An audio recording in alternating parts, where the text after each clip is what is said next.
Harka fuunee kam jirtan daawwattoota keenya kun OBN International oduu irraa wajjin amboarsitu Abdilatiif.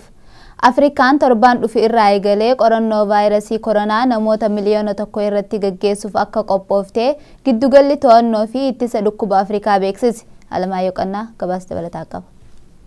Ardii Afrikaa keessatti namoonni hagam akka vaayirasii koronaan qaban baruuf torbee itti aanurraa eegalee namoota miliyoona 1 caalan irratti qorannoon fayyaa akka gaggeeffamu giddugalli to'annoo fi ittisa dhukkuba Afrikaa CDC'n kamisa kaleessaa beeksise.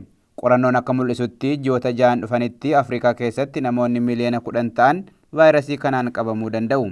Rakkoo ga'uu malu kan hambisuuf immoo ji'oota 3 dhufanitti namoota miliyoona 15 irratti qorannoo gaggeessuun murteessaa akka ta'e dhaabbanni fayyaa addunyaa himeera.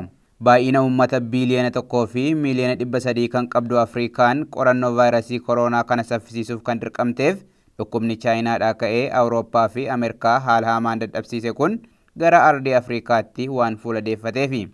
Qorattoonni akka himaa jiranitti vaayirasiin koronaa Afrikaatti kan argame Awurooppaa fi Ameerikaa booda ta'us lakkoobsi namoota qabamanii waan dabalaa jiruuf biyyoonni tarkaanfii adda addaa fudhachuutti dhufaniiru. Afrikaan hanqina meeshaalee qorannoo vaayirasii koronaa fi hanqina meeshaalee fayyaa kan biroon yommuu rakkachaa jirtu kanatti lakkoobsi namoota qabamanii garuu 17,000 gahee jira. Ministeerri fayyaa Afrikaa kibbaa akka beeksisetti hanga ammaatti namoota 90,000 ta'an irratti qorannoo gaggeesseera. Guutuu Afrikaatti garuu qorannoon hangamii akka raawwate wanti beekame hin jiru. Dhaabbata fayyaa addunyaatti hoogganaan garee hatattamaa kan Afrikaa Mikaeliyaa'oo yoo biyyoonni dursanii tarkaanfii fudhachuu baatan ji'oota 6 dhufanitti Afrikaa keessaa namoonni miliyoona 10 ta'an qabamuu danda'u.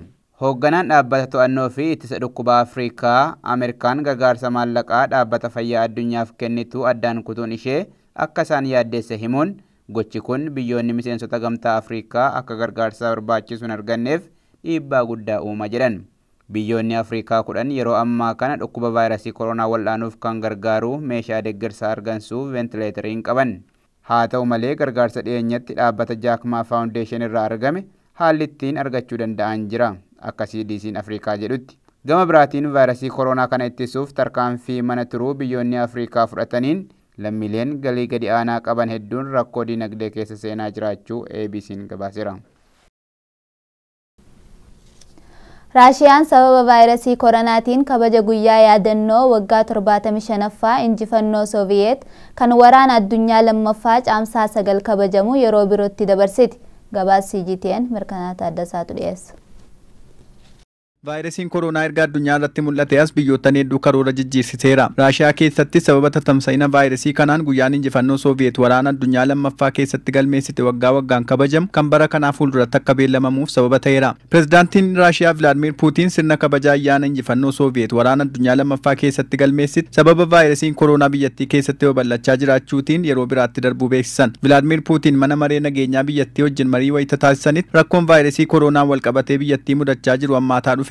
Lakkoobsi namoota vaayirasii kanaan qabamanii dabaluu mala. Kun ammoo guyyaa injifannoo Sooviyeet waraana addunyaa lammaffaa kabajuuf qophii kan taasifne nu daangesseera. Kanaan alas biyyattiitti sababa vaayirasii kanaan sirna namoonni hedduun irratti hirmaatan gaggeessuun hin danda'amne jedhan. Wayita ibsa kennan Vilaadimiir Puutiin caamsaan 9 uummata Raashiyaaf guyyaa qulqulluudha. Guyyaa agarsiifni loltummaa biyyattii keessatti gaggeeffamuuf waadaa galamedha. Vaayirasii nu mudate kana injifachuuf waan dandeenyu hunda ni goonaa jedhan. Raashiyaan injifannoo Sooviyeet naazii irratti galmeessifte waggaa waggaan caamsaa 9 kabajji. Sirna kabajaa injifannoo kanarrattis agarsiifni loltummaa loltoonni biyyattii kumaatamaan irratti hirmaatan taankonni waraanaaf xiyyaaronni waraanaa ga'umsa loltoota biyyattii mul'isan ni agarsiifamu. Indiyaa, Firaans, Kuubaa fi Veenzuweelaa dabalatee hooggantoonni biyyoota 17 sirna kabaja yaadannoo injifannoo Sooviyeet waggaa 75ffaa kana irratti ni argamu jechuun Kireemliin hagayya 2019 beeksisee ture. Pireezidaantii Yuunaayitid Isteet Doonaald Tiraamp sirna kana irratti akka argamaniif affeerraan taasifamuufis Waashingtan pireezidaantichi akka hin hirmaanne beeksisuun bakka isaanii gorsaa dhimma nageenyaa biyyattii kan ta'an Rooberti O'Brien akka ergitu hooggantoonni Yuunaayitid Isteet beeksisanii turan. Murtiin guyyaan kabaja yaadannoo injifannoo Sooviyeet akka darbu kun kan irra ga'ame erga gareen loltootaa biyyattii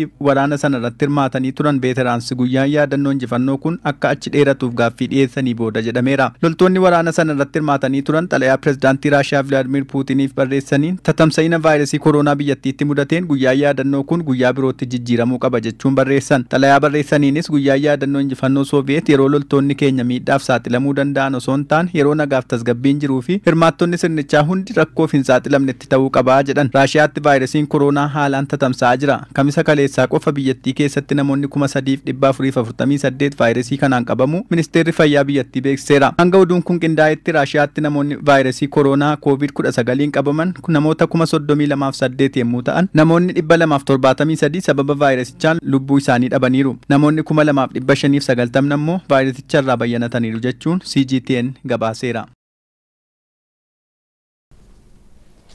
Dubbi himaan ministeera muummee Yuunaayitid Kingdom miidhaa vaayirasiin koronaa gaggeessaa jiru irraa barnoota barachuu qabnaa jedhan. Gabaasa guutuu akka itti aanutti dhiyaata. Yuunaayitid Kingdom biyyoottan G7 tan biroo waliin miidhaa vaayirasiin koronaa gaggeessaa jiru ilaalchisuun guyyaa har'aa marii taasisan. Ministeerri muummee Ingiliz Boris Johnsoniif dubbi himaa kan ta'an marii kana irratti akka jedhanitti dhiibbaa COVID-19 gaggeessisee kan waa hedduu irraa barachuu nu barbaachisudha. Kana malees akkamitti dhukkubni kun addunyaa guutuu irra saffisaan babal'achuu akka danda'e qorannoo cimaa taasisuu qabna jechuun dubbatan. Ministeerri dhimma alaa Ingiliz Dominic Raab hanga ministeerri muummee Ingiliz Boris Johnson vaayirasii koronaa irraa fayyanii hojii idileetti deebi'anitti bakka isaanii bu'anii hojjechaa kan jiran yoo ta'u, marii kana irratti akka dubbatanitti Ingiliz Chaayinaa wajjin yeroo dheeraaf waan baay'ee hojjechaa turte, keessattuu dhimma waraqaa lammummaa lammiilee wajjin wal qabatuun.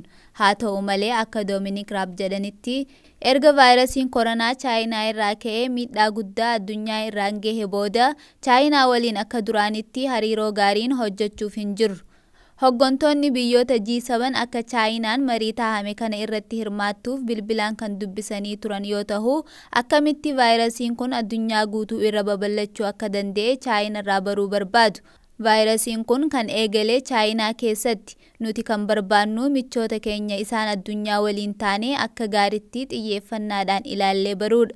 Gaafii jajjabduun jirtus vaayirasiin kun akkamitti ka'ee maaliif dhaabbachuu didee fi fuulduraaf akkamiin ofirraa ittisuu dandeenya kan jedhu xinxaaluu barbaachisaa akka ta'e ministeerri dhimma biyya alaa Ingiliz Rooyitersitti himan. Egaan daawwattoota keenya oduun har'aaf qabannee dhiyaanne kanuma gama keenyaan nageetti.